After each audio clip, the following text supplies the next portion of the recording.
Nandito tayo ngayon sa Philippine Eagle Foundation Center kung saan makikita natin ang malapitan ang mga agila na kilalang kilala dito sa Davao. Sa simula ng tour, binati kami ng tour guide at sinabi ang mga gabay para sa tour namin.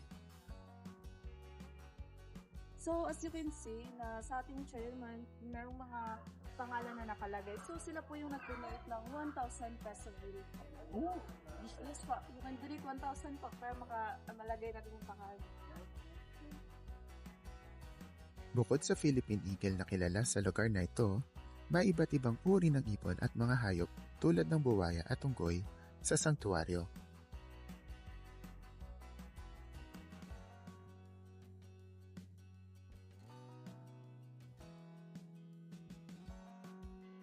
alam niyo ba ang agilang nakikita sa 1,000 bill natin ay si Vigo. Yung agilang kakakita niyo lang.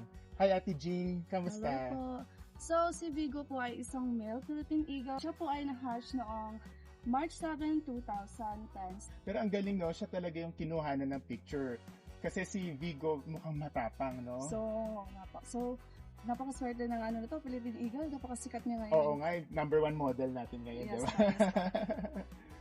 Okay, tapos si Vigo daw, dati pinakawalan. Ah, Tapos, yes, so, binalik ulit. Ano nangyari? kasi po, hinahunt po yung mga livestock ng mga tao.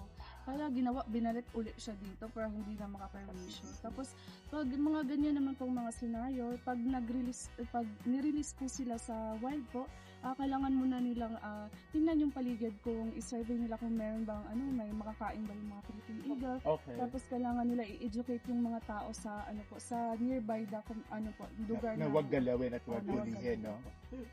Okay. Thank you, Ate Jean, ha? Salamat. Nandito ulit tayo sa Philippine Eagle Conservation Center, Yes, no? So, yun, marami pa dito. Bukod sa mga agila, marami pa tayong makikita iba't ibang klaseng hayop. Kaya punta na rin kayo dito sa Davao.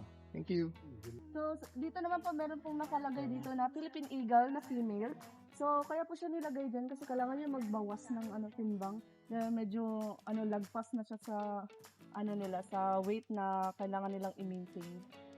Parang mga totoong tao lang din na Yes. kailangan na fit sila. So, Yes, nakakatawa dahil mukhang magkakaroon sila ng blind date. Tama Yes, ba may po. harang bago Yes, sila po. magkita?